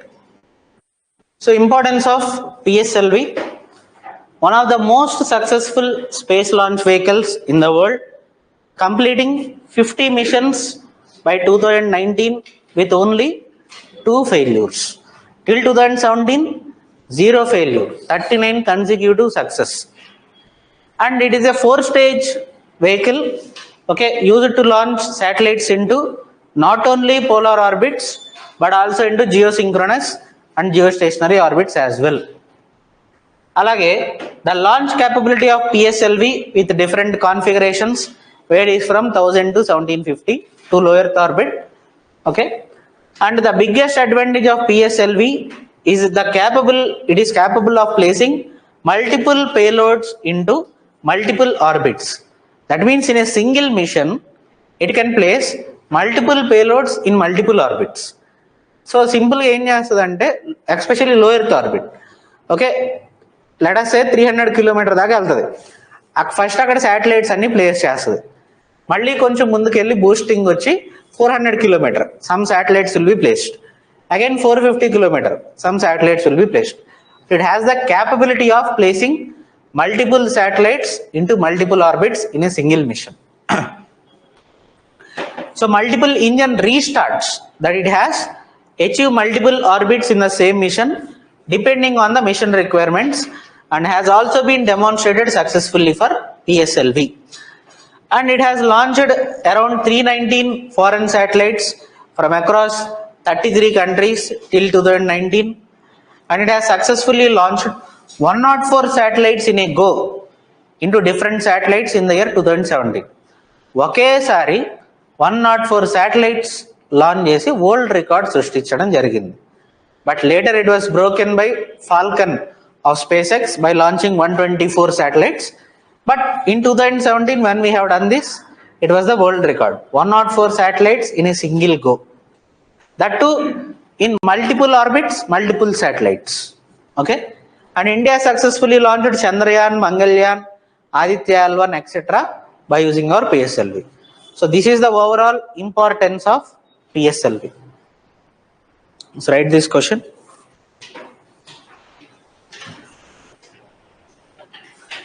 PSLV only India. మందే, మన indigenous technology. ఇప్పుడు మనం నేర్చుకునే అన్ని మన ఇండియావి. ISRO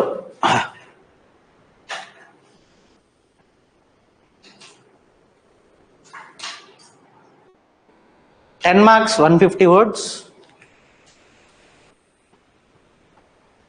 Again, what you will write in the introduction?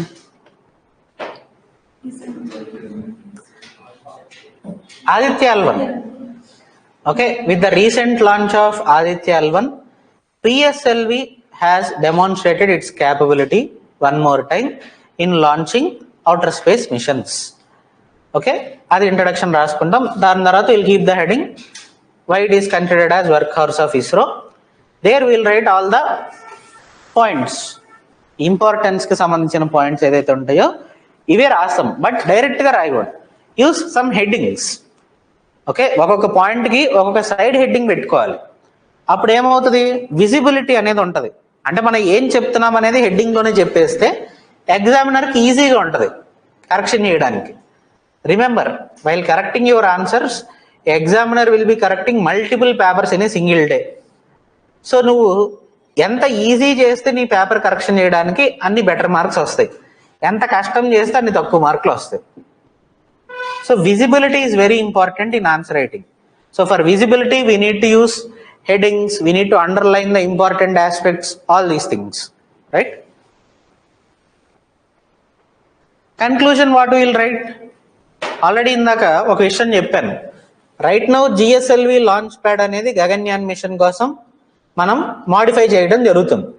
So till Gaganyaan mission gets completed, we are going to use PSLV for all the major missions of India. Okay, that we can write. So introduction already happened event. Conclusion, what is going to happen. In between, what is asked in the question. Okay, but again give some examples there. Current affair examples. Next, launch vehicle, GSLV, geosynchronous orbit launch vehicle. So GSLV Mark III.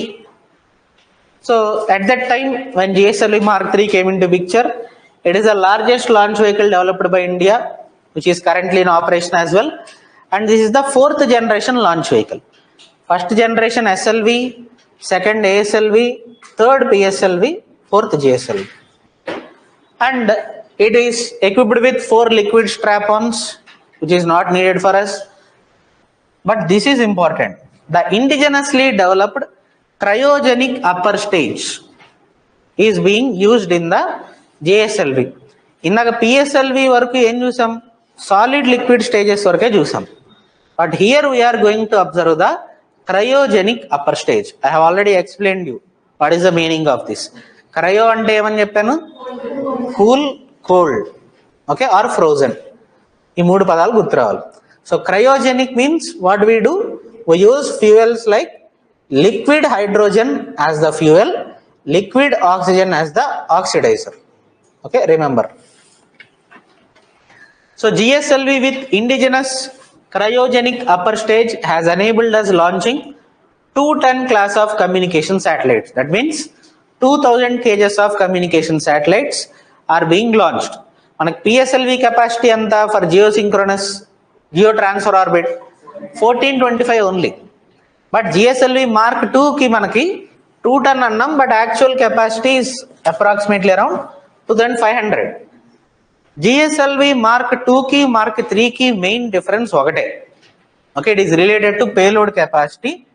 Mark III can launch up to 4 ton class of communication satellites. అంటే దాని payload capacity ఎంత, 4000 kgs for geo transfer orbit.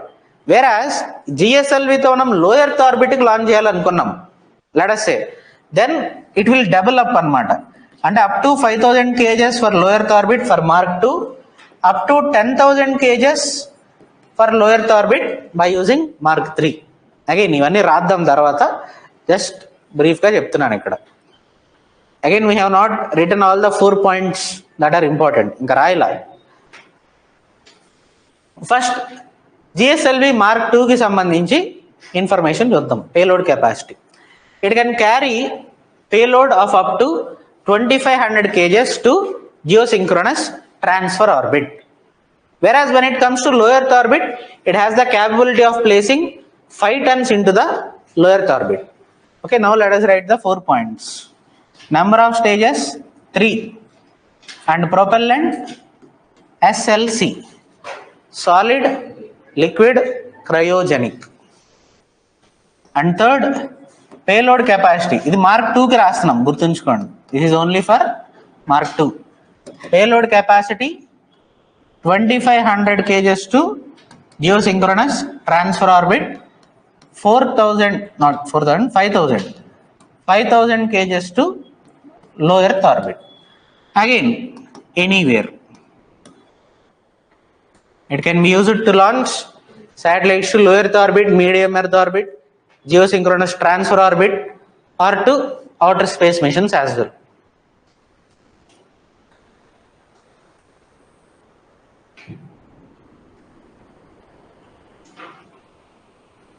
ఇక్కడ GSLV యొక్క primary payloads ఏంటి మనకి? Primary payloads INSAT series of satellites which are the communication satellites of India. PSLV primary payload ఏమని చెప్పాం? IRS series, Indian remote sensing satellite which are remote sensing satellite. GSLV యొక్క prime purpose ఏం చెప్తున్నాం? INSAT which are the communication satellites of India. Okay, and communication satellites ఏ orbit లో launch చేస్తాం? Geostationary. Geostationary means what? When we observe from there, okay, the objects will feel like they are stationary. They are not moving at all. Okay, so ఇది GSLV mark 2కి సంబంధించి. Next GSLV mark 2 mark 3 difference ఏం చెప్పాను? Payload capacity. Rest of the things not needed for us. Now in each stage again fuel name we need to know. So first stage solid stage, again the fuel is HTPB, just like PSLV. Second stage liquid stage, again same fuel. Engine Vikas engine, same engine Vikas engine will be used. Fuel UDMH plus N2O4. Third stage cryogenic, here the fuel ఏంటి ఇక్కడ మనకి liquid hydrogen as fuel and liquid oxygen as oxidizer. నా ఇంతకు oxidiser ఎందుకు అనేది చెప్తా.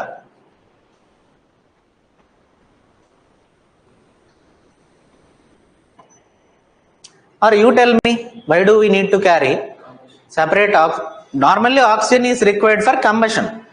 Fuel combustion అవ్వాలి అంటే ఫ్యూయల్ ప్లస్ ఆక్సిజన్ బర్న్ అయినప్పుడు మనకి ఆ ఇంజిన్ అనేది నడుస్తుంది. Now in rockets, why do we need to carry oxygen cylinders? We can directly take from atmosphere, right, oxygen. Separate cylinders enduku?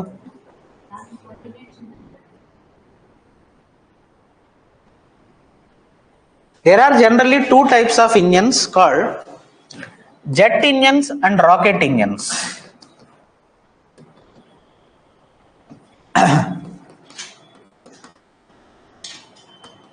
ఈ రెండిటికి డిఫరెన్స్ ఏంటి అంటే jet engines they take oxygen directly from the atmosphere, whereas rocket engines they carry their own oxygen cylinders. And generally in all the launch vehicles we use rocket engines which carry their own oxygen cylinders. Now why do we need to carry the oxygen cylinders? Very simple. When a launch vehicle is going to around 200 km or 300 km, will there be atmosphere present there? మనకి atmosphere layer ఎంతవరకు ఉంటుంది? 80 to 100 kilometers, అంతే కదా, above that surface. So if a rocket is going beyond the 100 km, there won't be any oxygen available. So that's why rocket engines has to carry their own oxygen cylinder. అంటే దీన్ని బట్టి ఏమర్థం అవ్వాలి మనకి? If anything is operating within the atmosphere, we use jet engine. If anything is operating beyond the atmosphere, there we need to use rocket engine. అర్థమైందా? మనకి next missiles లో కూడా బ్యాలిస్టిక్ మిసైల్, క్రూజ్ మిసైల్ అని రెండు వస్తాయి. Ballistic missile ఏంటంటే atmospheric reentry vehicle అంటాం, అంటే it will go beyond the atmosphere. Whereas cruise missile earth surface కి దగ్గరలో ఉంటాయి. ఇప్పుడు దేనిలో ఏది యూజ్ చేస్తాం చెప్పండి?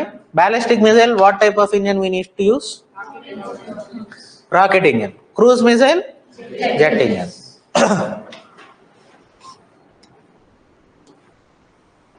ఓకే, ఇది రాసుకున్నారా? Liquid hydrogen as fuel, liquid oxygen as oxidiser.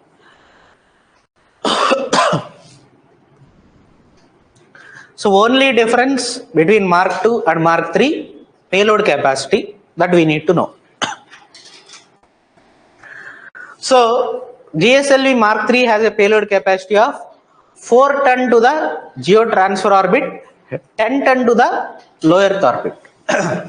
So our 4 points, number of stages 3, SLC, payload capacity 4000 kgs to geosynchronous transfer orbit, 10,000 kgs to the low earth orbit, and anywhere.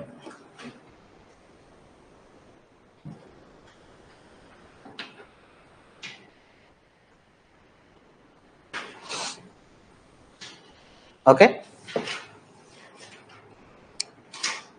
now we will try to answer a previous year UPSC question based on PSLV and GSLV.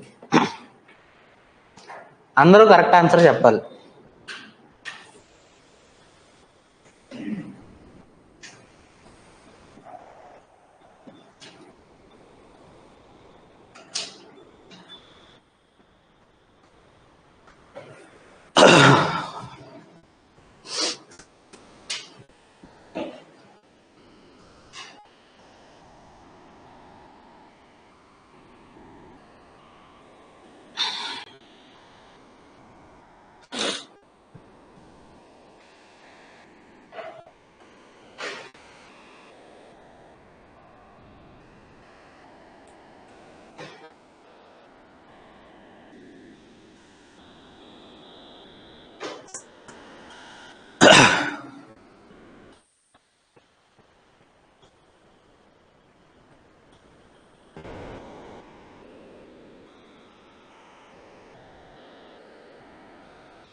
గట్టిగా only ఎంతమంది? Option A, option B, anyone? C, D? D obviously easily eliminated. Okay, it is a 3-stage launch vehicle. ఇప్పుడు ఎందుకు ఈ first statement obvious. PSLV remote sensing satellite, GSLV communication satellite. సెకండ్ది వచ్చేసరికి satellite launched by PSLV appear to remain permanently fixed in same position. Permanently fixed in same position అంటే ఏ orbit? మెయిన్గా పిఎస్ఎల్విని దానికి ఉపయోగిస్తామా?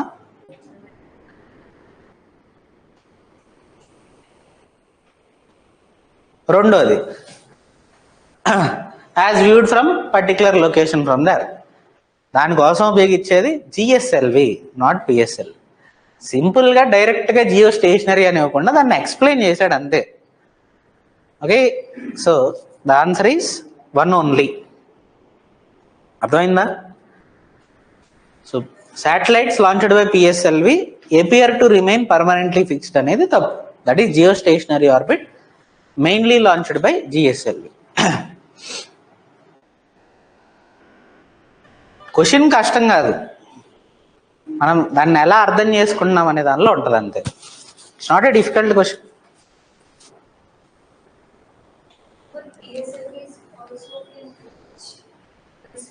కెన్ బి, బట్ అక్కడ మనం main purpose అడుగుతున్నాం.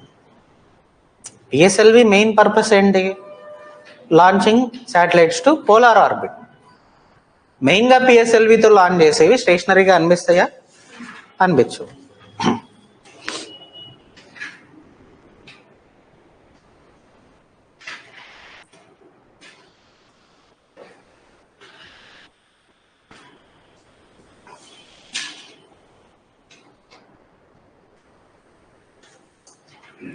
Right. Next, human rated GSLV Mark III. So simply it is nothing but for our Gaganyaan mission, which is going to be the first human space flight of India, we are going to use GSLV Mark III. So right now it is being modified, okay, to get accustomed with the Gaganyaan mission, where we are going to send a crew module to the space. దాని గురించి చూద్దాం, తర్వాత వస్తుంది Gaganyaan mission in detail.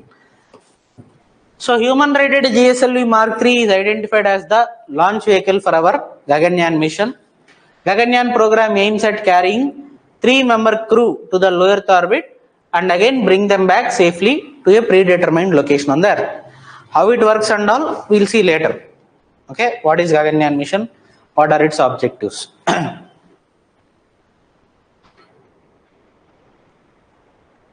Next, reusable launch vehicle technology demonstrator. I have already told you what is a reusable launch vehicle. So at least the first and second stages of the launch vehicle, okay, we have to again retract them back. So it will use a technology which is similar to aircraft. Normal మనకి aeroplanes ఏదైతే ఉంటాయో అవి ఏం చేస్తాయి? Take off అవుతాయి, మళ్ళీ వచ్చి land అవుతాయి.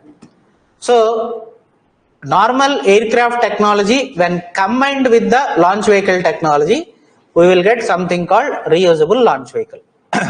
Okay, so it is a technology demonstrator and one of the most technologically challenging endeavors of ISRO towards developing essential technologies for fully reusable launch vehicle to enable low cost access to the space. So దీనికి సంబంధించి technical details ఏం అవసరంలా. It is similar to that of an aircraft and combines the complexity of both launch vehicle and aircraft. Okay, ఈ 2 points చాలు, మిగిలినవన్నీ not needed. ఇవన్నీ technical details, navigation, guidance, control not needed. As I have told you in the last class only, technical details will never be asked in the exam. మరి స్లైడ్స్లో ఎందుకు ఉన్నాయంటే just ఒక understanding కోసం అంతే. Okay.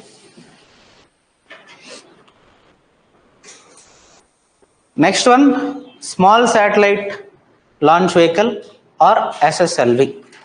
So small satellite launch vehicle, as the name suggests, It is used for launching small satellites and generally it will have the payload capacity of up to 500 kgs. Okay, and ఎక్కడ launch చేస్తాం ఆ satellites to low earth orbit. 500 kg satellite mass into low earth orbit. So to cater to the emerging global small satellite launch service market, ISRO has taken up development of SSLV, and manufacturing of SSLV through Indian industries partner will be the responsibility of NSIL. And SSLV has been designed to meet the launch on demand requirements in a cost effective manner. Now launch on demand అనే ఒక పదం ఒకటి, turn around time, ఈ రెండు పదాలు మనం అర్థం చేసుకోవాలి. లాంచ్ అండ్ డిమాండ్ అంటే ఏంటి? Now let us say you and me wants to send a satellite into the space.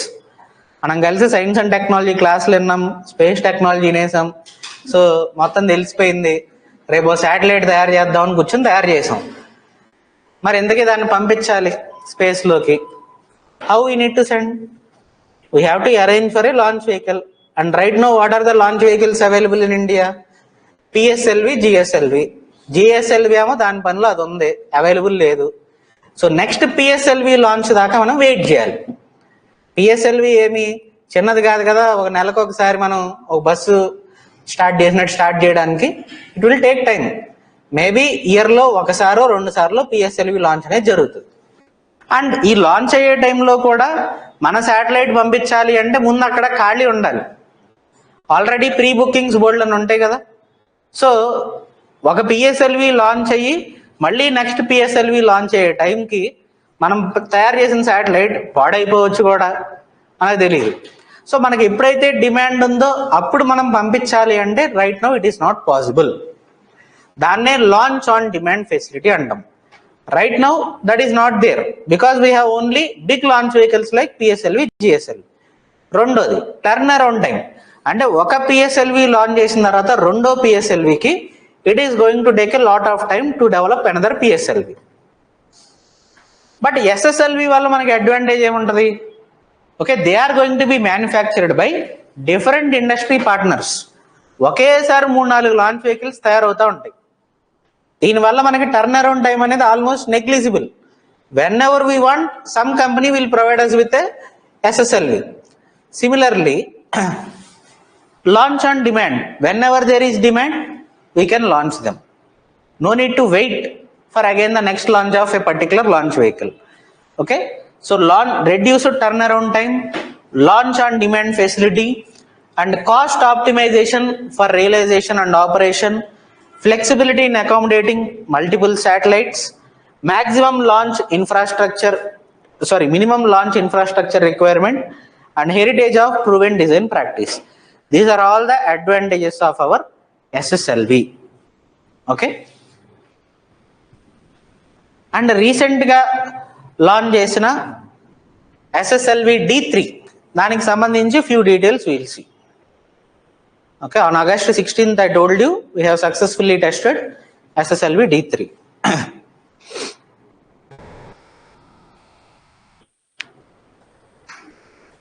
So India's journey towards SSLV.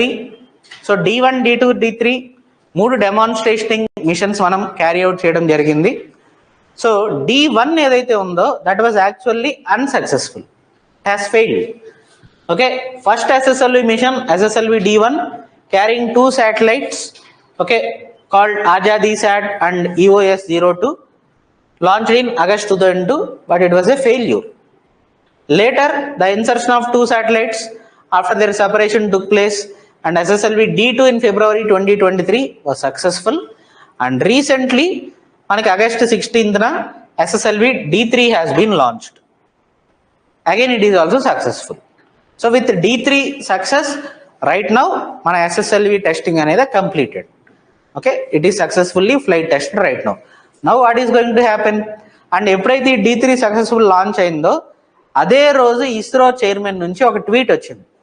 Now we are going to the technology transfer of this by using NSIL. అంతేగాని ISRO is not going to manufacture them. It is just for private companies. Technology transfer is going to happen and NSAL is going to mediate that. So about this SSLV D3, small satellite launch vehicle developed by ISRO to cater for launch of small satellites, and it is a three-stage launch vehicle with all solid stages. But ఒక liquid మనకి propulsion module అనేది ఉంటుంది. Okay, ఒక liquid propulsion based velocity trimming module at the last stage.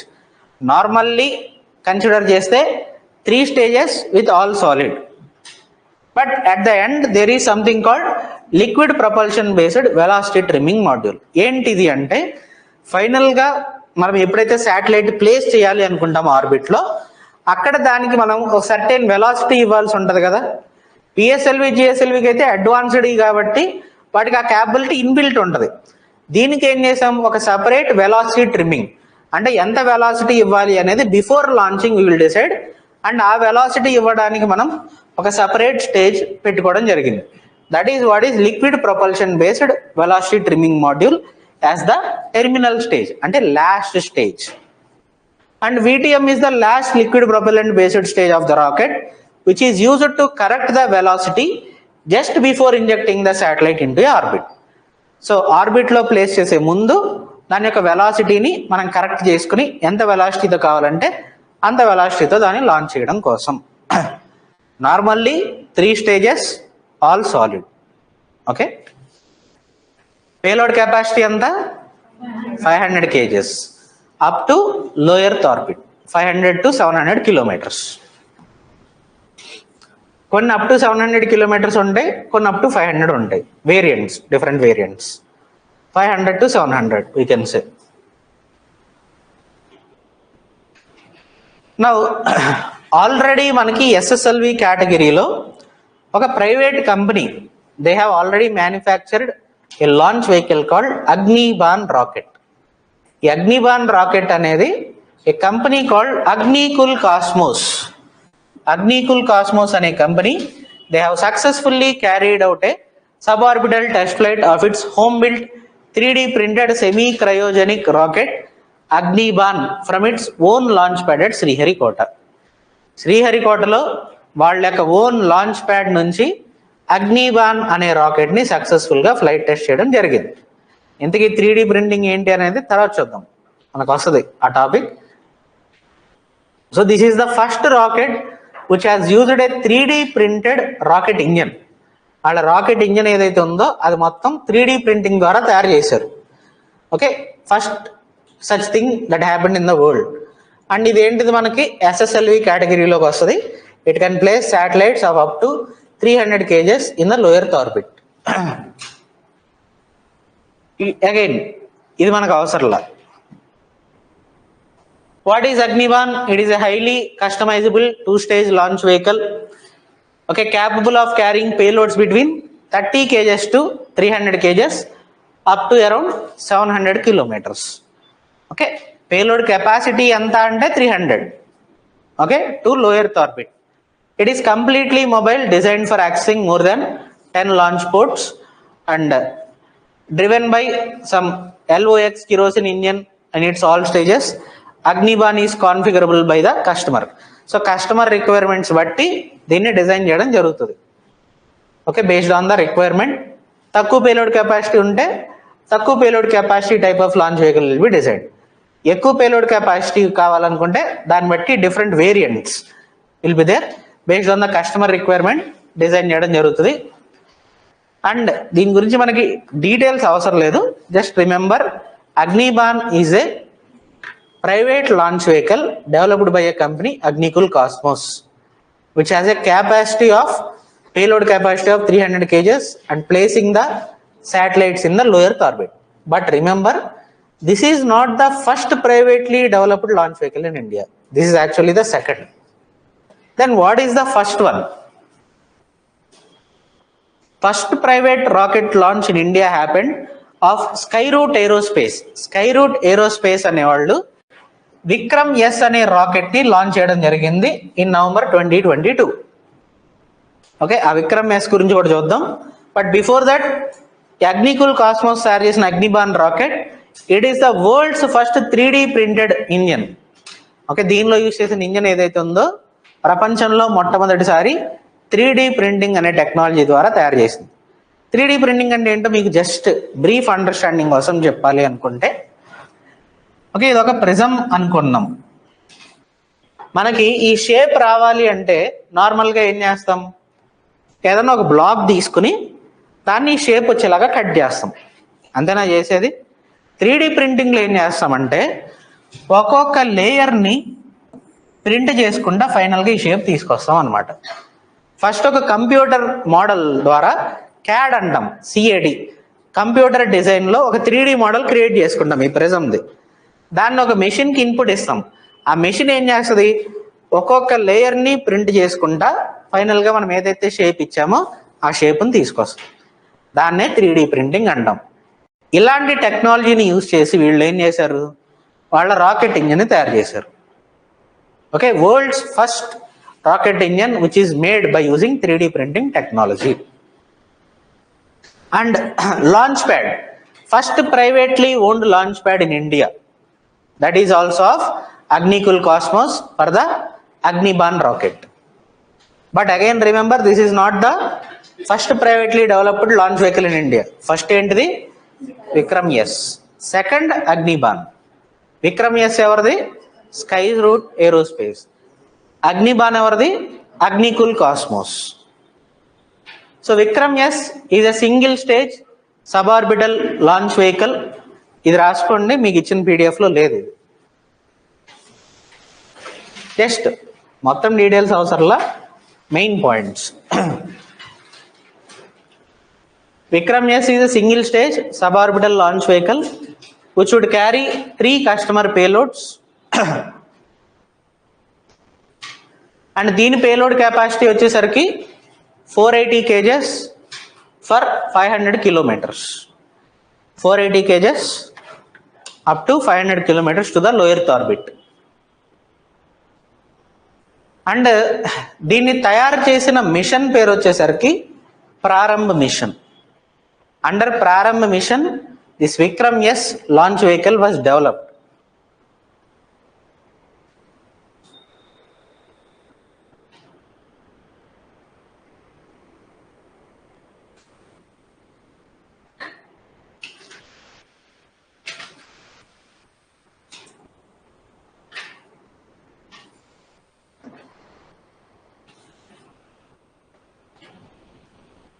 ఇక్కడ Vikram S అంటే Vikram series అన్నట్టు. Okay, Vikram series.